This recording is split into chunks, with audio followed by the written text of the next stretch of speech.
All right, welcome to another episode of Loyalty Out Loud. My name is Joe Dorn. I'm the Senior Vice President of Loyalty at Capillary North America. I'm joined today by my good friend and colleague, Don Smith, who is our Chief Consulting Officer at Capillary. And we're going to be talking about Capillary's recent acquisition of Brierley and some of the strategic and analytic initiatives that Don brings to the team. Don, welcome to the podcast. Yeah, thank you for having me. Excited to be here. So, Don, question number one.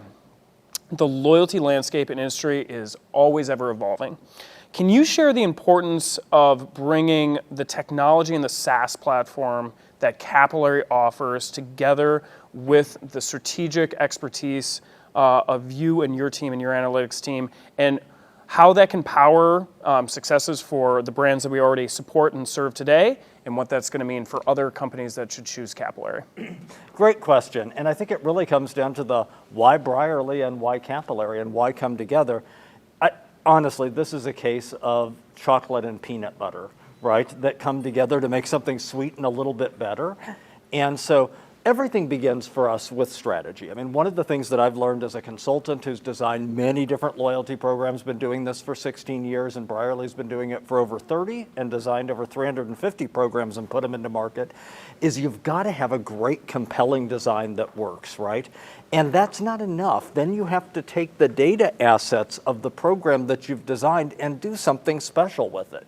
You have a social contract with the member, which is leverage the data assets and start serving up experiences.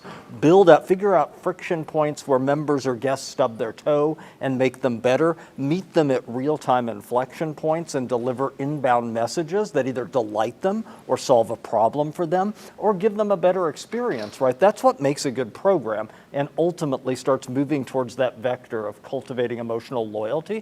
This has been our passion at Brierley. And our consulting practice, which is our strategy team, it's our analytics and data science team, our research folks, as well as our marketers, all come together as part of one team because we believe data-driven insights have to marry with tactics and strategies that actually can be mapped into market and measured and proven that we're moving on the right path. And all of that comes together. So that's a long-winded way of me saying we believe we have some secret sauce for consulting and we know how to design programs, but more importantly, make programs work and deliver on the value promise first for consumers. Because if you do that, you will almost always drive ROI, share shift, and incremental revenue to the brand. It's a very, very win-win solution. But let's answer the other part of your question. Tell me about the SaaS-based platform. It's really about a robust set of technological capabilities that have to be present. And the best laid intentions for loyalty can quickly go off the rails if you can't deliver and map those experiences. And I think, while we've done a lot of outbound planning and careful journey orchestration at Brierley, the Capillary platform, Loyalty Plus, along with Engage Plus for communications, and Insights Plus with the analytics. I mean, it is a better and best-in-class solution for doing this. Every imaginable touch point for the customer is right there in Engage Plus, and I can build out real-time campaigns and go, if this condition exists, customer has signed up, she's made her first purchase, she's earned her first points, I'm going to blast her with her preferred channel, right, and reaffirm what just happened, but then I can anticipate a bounce back. Or she comes onto the website, I didn't know she was coming, but I'm right there with a real-time API call, and I can delight her with something special. Those are the experiences that loyalty needs, and most platforms actually can't handle it. And they are certainly not set up to do what the market is missing, which is true optimization at scale. And optimization at scale, and this is what I love about Engage Plus, is I can go in and plan it out.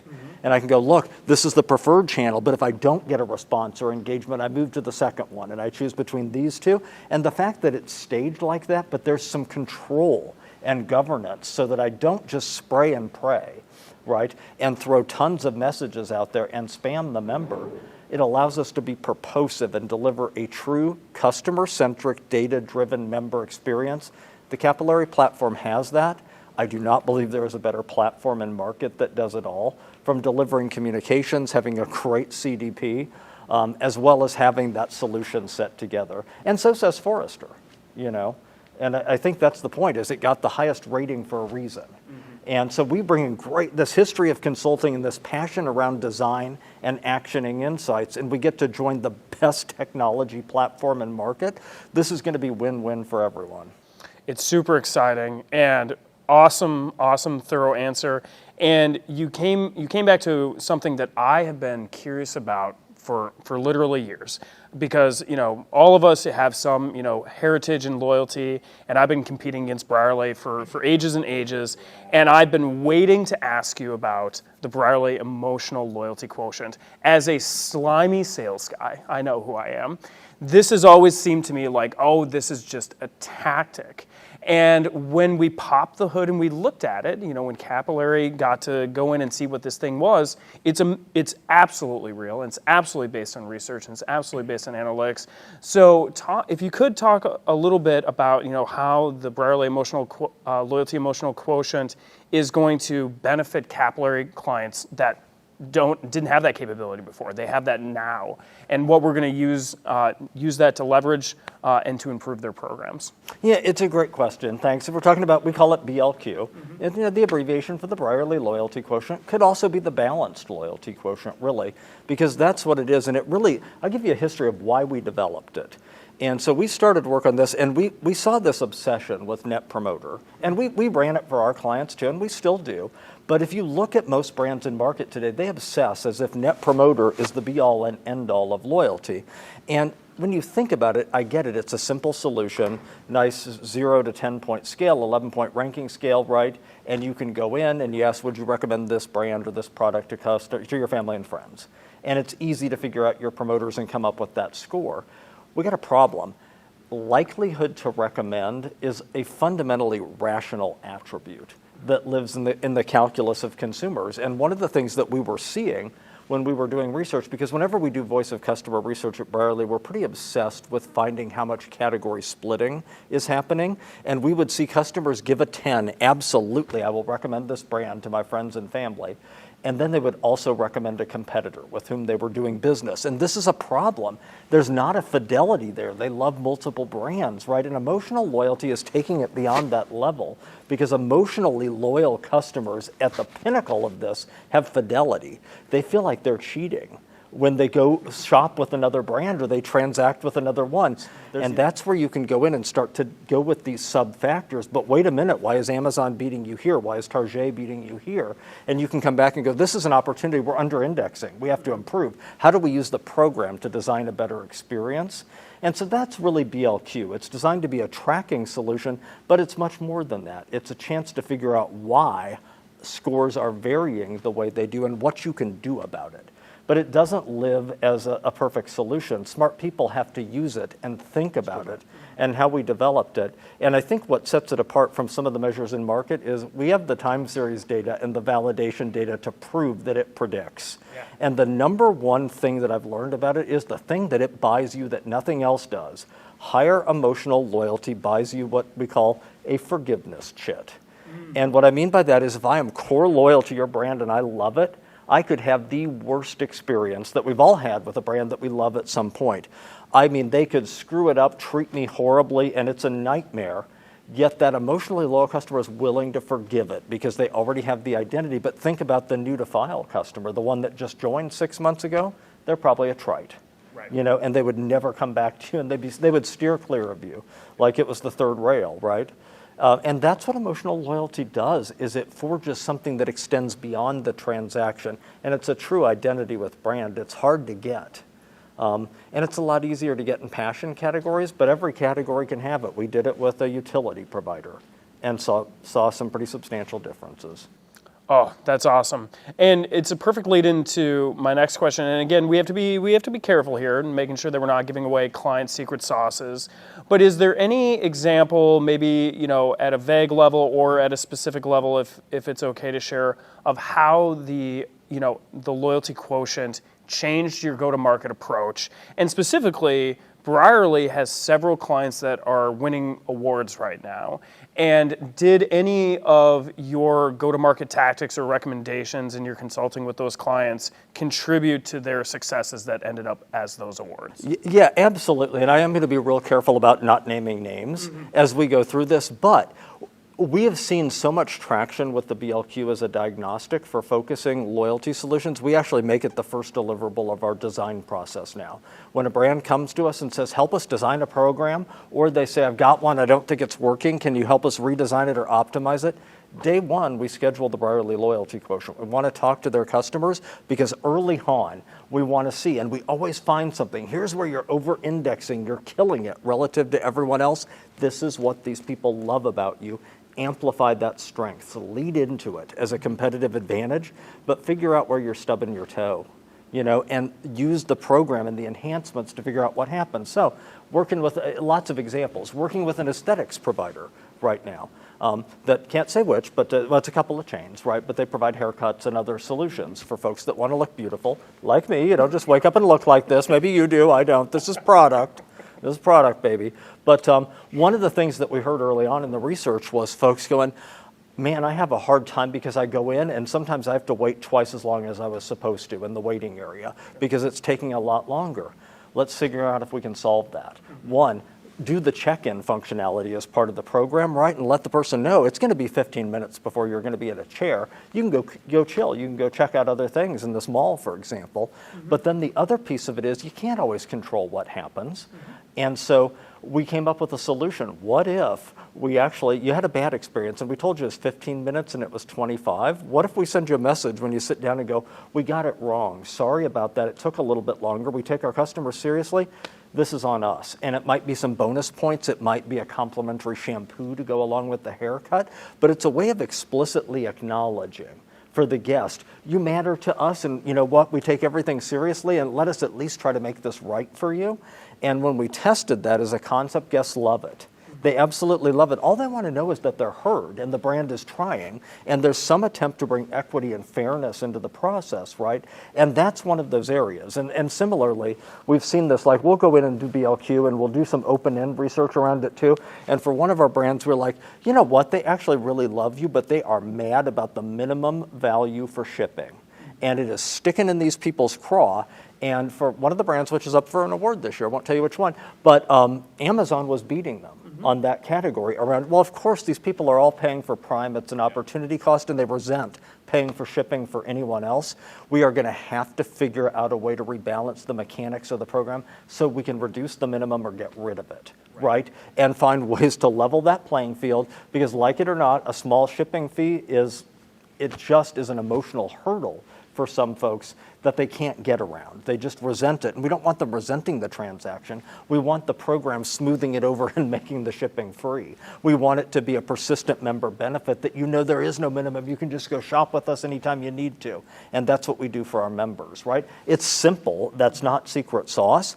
But you don't know that if you don't have a diagnostic to focus on in the beginning to figure out why people aren't happy or who's happy and why.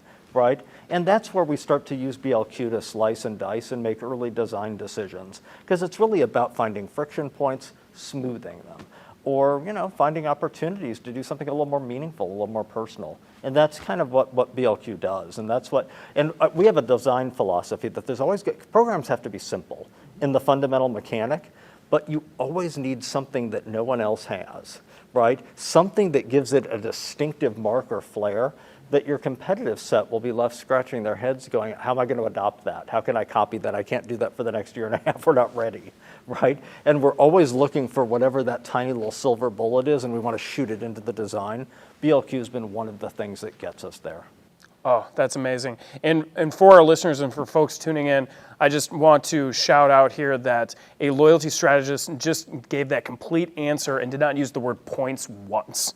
So again, loyalty strategy and experiences, we say this all the time, and the capillary system at its core is around creating experiences. Yes, points can be a part of that experience, but Don, what he was just talking about there is about checking in early and eliminating shipping costs, and that is essential to so many loyalty experiences today. All right, so just to wrap things up, we are so beyond excited and privileged to have Brierley join our family.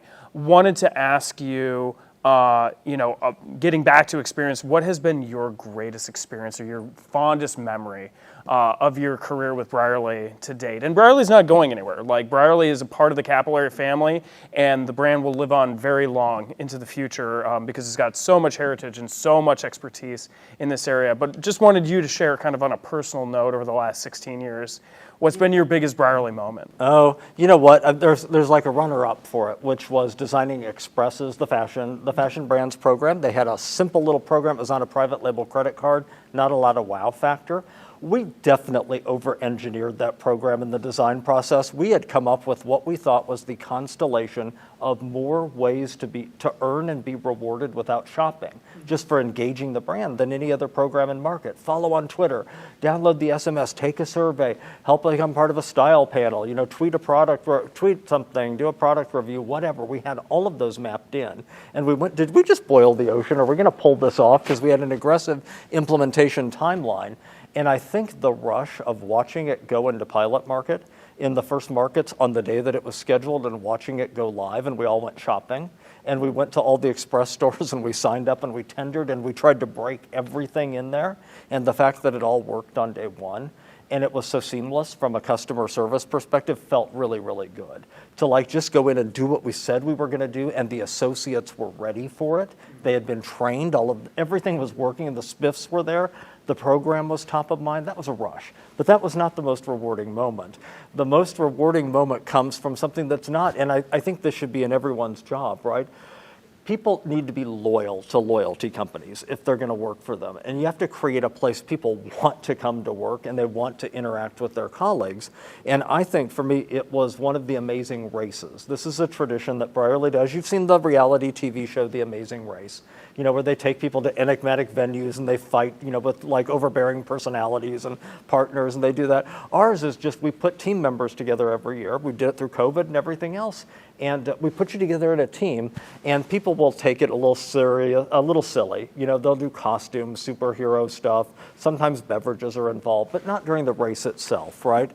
But I think the energy of having events like that, where just when you thought people couldn't be more over the top, and you'd had guys dressing like the Go-Go's from the 1980s, and just like everything from bad drag to superheroes to just cliche costumes coming together. And those events of people will go and they'll compete for 2 hours, but it's really not about the race. It's about the camaraderie and the stupidity that ensues afterwards, where people get together and genuinely enjoy each other's company. And I think one of those races was the one where I realized we were in a little reception afterwards. Maybe you were having a Coke, maybe you were having a beer, but 3.5 hours after the race had ended, no one had left. Everyone was just having such a good time. And that was the point. If you created a culture where your architects are walking around and talking to the accountants, or talking to the marketing people, or talking to the data strategists, and people are freely interacting and are genuinely enjoying one another, that's the culture. And I realized that we had built that, and we had that kind of esprit de corps that I think is lacking from so many different workplaces, right? And so loyalty companies, this at Capillary, people really like each other, and they feed off of each other's energy, right? And that's kind of what we developed at Brierley, and what I think, we're joining that culture as well. And those are the things that you remember, the great times that you have and how much you enjoyed your coworkers. And I think that it's about culture that will eat anything else's lunch as far as the success of a company goes. And if you build something where people respect each other, enjoy one another, and celebrate one another, you've got a winner. Yeah, totally agree. Well, Don, thanks so much for spending a few moments with us, and for joining us and joining forces. It's going to be an incredible future. Thanks so much for tuning in to this episode of Loyalty Out Loud. My name is Joe Doran. I'm joined by, again, my colleague and friend Don Smith, our Chief Consulting Officer. If you have any questions about how to upgrade your loyalty program, or maybe take your loyalty platform to the next level, give us a ring. We'd be happy to chat.